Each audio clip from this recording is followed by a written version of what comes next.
والله إن شاء الله لبو مانجدو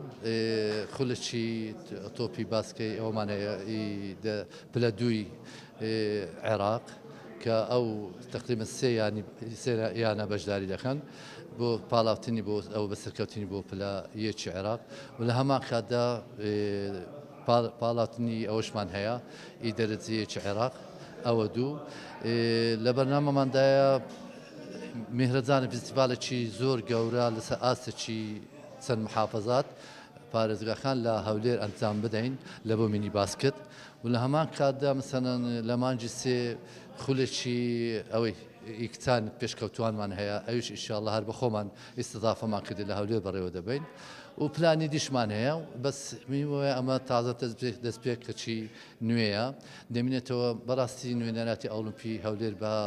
هەموو توانای خۆی هاوکاریمان دەکە پاڵ پشتمان دەکات دەمێنێتەوە سەر ئەوەی لایەن خالیتر وەکو پارێزەوە وەکو پارێزگا و لایەنی پەیوەنددار ئەو کۆمپانیانە کە حەزیان لێبی سوبە سەرمان بکەن زیاتر